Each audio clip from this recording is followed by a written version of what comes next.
প্রায় ২০ মাস পর প্রকাশ্যে দেখা গেল বাংলাদেশের জাতীয় সংসদের সাবেক স্পিকার ডক্টর শিরীন শারমিন চৌধুরীকে। তবে সেটি স্বাভাবিকভাবে হয়নি, হয়েছে নাটকীয় ও বিস্ময়করভাবে পুলিশি গ্রেপ্তারের মধ্য দিয়ে। মঙ্গলবার ভোরে ঢাকার ধানমন্ডি এলাকা থেকে তাকে গ্রেপ্তার করে মিন্ট রোডের কার্যালয়ে নিয়ে যায় ঢাকা মহানগর গোয়েন্দা পুলিশ বা ডিবি।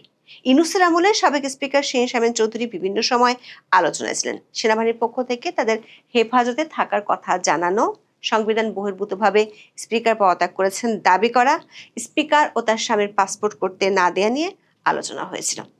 সবশেষ ত্রয়োদশ জাতীয় সংসদ নির্বাচনের পর শপথ অনুষ্ঠানের আগে বলা হয়েছিল স্পিকার নিরুদ্দেশ। এরপর হঠাৎ করে মঙ্গলবার ভোরে তার গ্রেপ্তারের খবর সামনে আসার পর প্রশ্ন ওঠে, এই ২০ মাস তিনি কোথায় ছিলেন? সেনাবাহিনীর তরফে তাদের হেফাজতে ছিলেন এমন তথ্য জানার পরও নতুন করে বিএনপি সরকার গ্রেপ্তারের খবর দিল কেন? আবার যে প্রক্রিয়া তাকে গ্রেপ্তার করা হয়েছে তা নিয়ে উঠেছে প্রশ্ন, কারণ এর মধ্য দিয়ে দেশে আবারও আরবিট্রারি ডিটেনশন বা স্বেচ্ছাচারী আটকের ঘটনা ঘটল। বিশেষ করে আদালতের পরোয়ানা বা অন্তত সুনির্দিষ্ট মামলা ছাড়া রাষ্ট্রীয় প্রোটোকলের ৩ নম্বর গুরুত্বপূর্ণ ব্যক্তিকে এর আগে আটক বা গ্রেপ্তার করা হয়নি। ডিবি পুলিশ তাকে গ্রেপ্তারই শুধু করেনি, ২ দিনের রিমান্ডও চেয়েছিল। তবে আদালত তার রিমান্ড বা জামিন কোনোটাই দেয়নি, পাঠিয়ে দিয়েছে কারাগারে। এমন নাটকীয় গ্রেপ্তারের পর দিনভর ঘুরপাক খাচ্ছে কিছু প্রশ্ন। শিরীন শারমিন চৌধুরীকে বিএনপি সরকার হঠাৎ কেন গ্রেপ্তার করলো? এটার সাথে কি আওয়ামী লীগের রাজনীতিতে ফেরার কোনো সম্পর্ক আছে, নাকি এর পেছনে অন্য কোনো সমীকরণ কাজ করছে? বিস্তারিত জানতে চলুন যাওয়া যাক বিশ্লেষণে।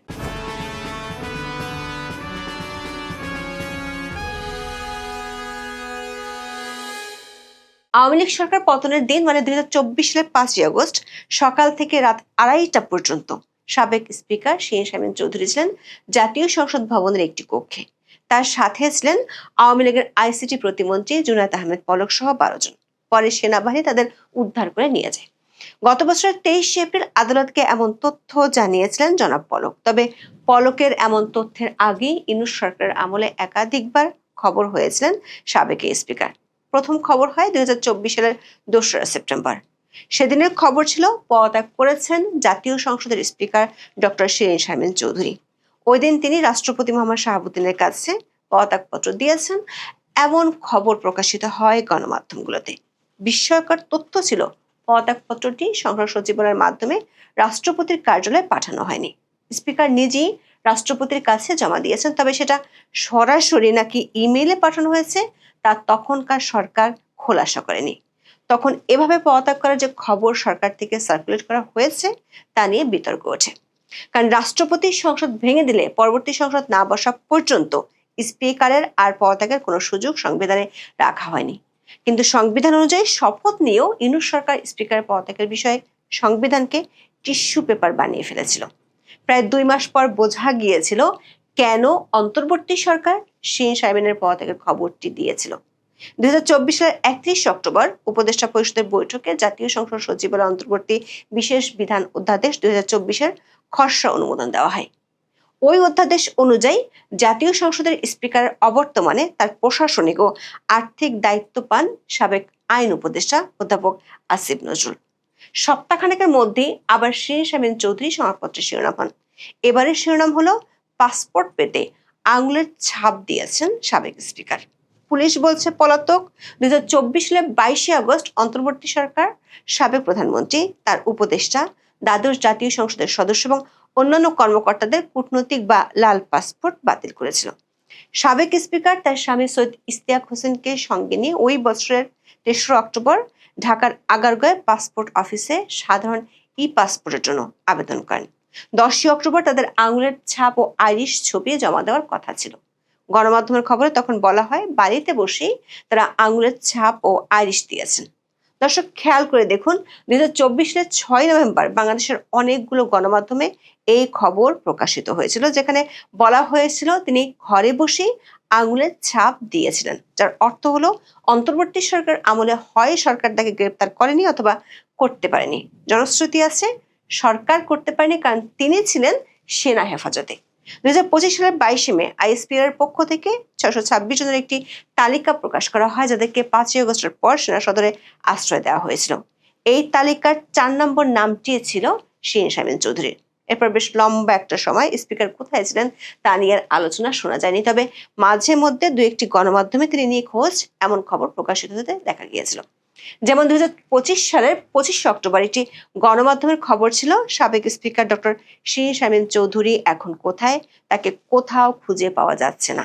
সরকারের কাছেও তার বিষয়ে হালনাগাদ কোনো তথ্য নেই। তবে ইতিমধ্যে তিনি স্বামী সহ দেশ ছেড়ে সীমান্তের ওপারে মানে ভারতে আশ্রয় নিয়েছেন এমন গুঞ্জনা রয়েছে। ওই খবরে বলা হয় তার বিরুদ্ধে হওয়া হত্যা মামলার 1 বছরের তদন্ত শেষ না হওয়ায় আইনি ব্যবস্থা নিতে দ্বিধায় রয়েছে অন্তর্বর্তী সরকার। সংশ্লিষ্ট মন্ত্রণালয় ও দপ্তরগুলোর মধ্যে এ নিয়ে টানাপোড়েন চলছিল বলে খবর জানানো হয়। সবশেষ নির্বাচন হওয়ার পর যখন শপথ পড়ানোর জন্য স্পিকারকে দরকার, তখন বলা হয় তিনি কোথায় আছেন কেউ জানে না। যদিও 1.5 বছর আগে ঘরে বসে তিনি পাসপোর্টের জন্য আঙ্গুলের ছাপ দিয়েছিলেন। সরকারি ভাষায় এই না জানার মধ্যেই মঙ্গলবার ভোরে ঢাকার ধানমন্ডি এলাকা থেকে তাকে গ্রেফতার করে মিন্ট রোডের কার্যালয়ে নিয়ে যায় ঢাকা মহানগর গোয়েন্দা পুলিশ বা ডিবি। জুলাই আন্দোলনে লালবাগ থানায় আশরাফুল ওরফে ফাহিম নামে এক ব্যক্তিকে হত্যা চেষ্টা মামলায় গ্রেপ্তার দেখিয়ে আদালতের কাছে 2 দিনের রিমান্ড চায়।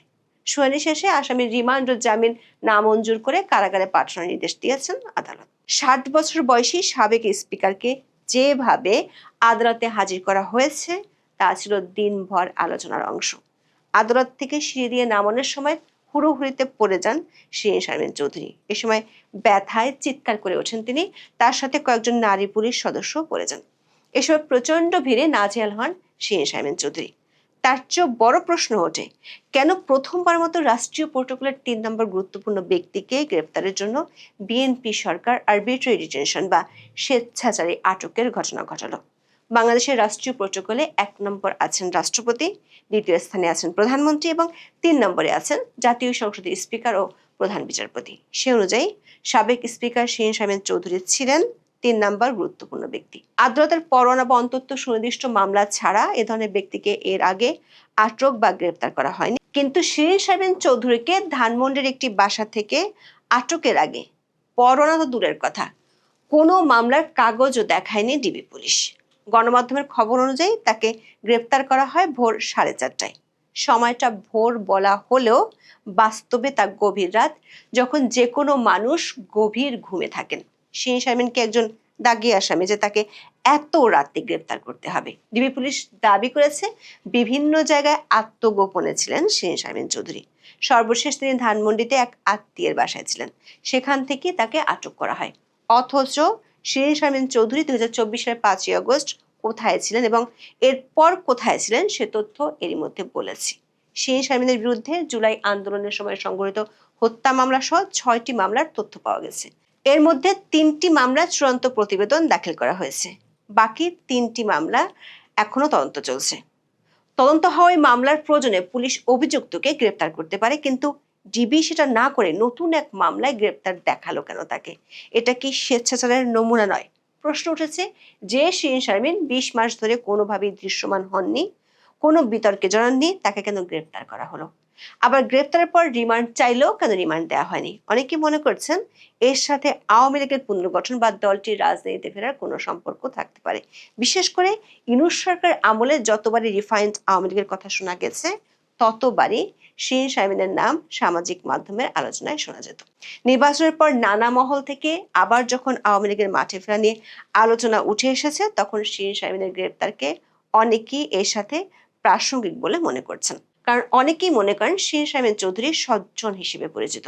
2009 সালে সংরক্ষিত নারী আসনের সদস্য হিসেবে জাতীয় সংসদে আসেন তিনি। মহিলা ও শিশু বিষয়ক প্রতিমন্ত্রীর দায়িত্ব থেকে 2013 সালের 30 এপ্রিল বাংলাদেশের প্রথম নারী স্পিকার নির্বাচিত হন তিনি। এরপর 2014 সালে আওয়ামী লীগ সভাপতি শেখ হাসিনার ছেড়ে দেওয়া রংপুর 6 আসন থেকে উপনির্বাচনে বিজয়ী হয়ে সংসদে আসেন শিরীন শারমিন চৌধুরী। টানা 3টি সংসদে তিনি স্পিকার ছিলেন।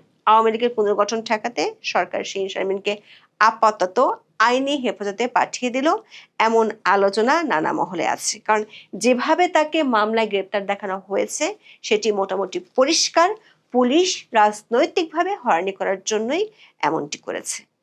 আদালতে গ্রেপ্তার ও রিমান্ড আবেদনে ডিবি জানিয়েছে 2024 সালের 18 জুলাই কোটা সংস্কার আন্দোলনের অংশ হিসেবে লালবাগের আজিমপুর সরকারি কলোনি এলাকায় ছাত্র জনতা মিছিল করেছিলেন।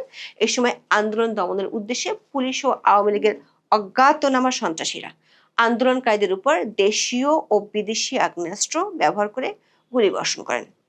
এই মামলায় শিরিন শারমিন চৌধুরী ৩ নম্বর আসামি। এমন অভিযোগ দেখে খোদ আইনজীবীরাও অবাক হয়েছেন।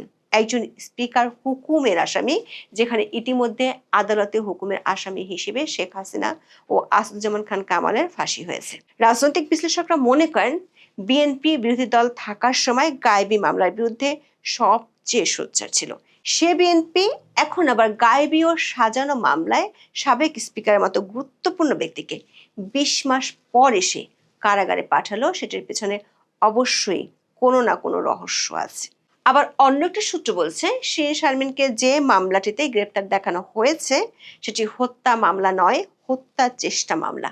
সূত্রটি মনে করছে শিরিন শারমিনকে এক ধরনের বন্দি জীবন থেকে বের করে আনতে এমন প্রক্রিয়ায় সরকার গেল কিনা সেখানেও রহস্য আছে। সে রহস্য আসলে কি তা জানার জন্য দেখতে হবে শিরিন শারমিন চৌধুরী জামিন পাচ্ছেন কিনা। এখন এ পর্যন্ত সবাই ভালো থাকুন, সুস্থ থাকুন, নিরাপদে থাকুন। দেখা হবে আগামী পর্বে।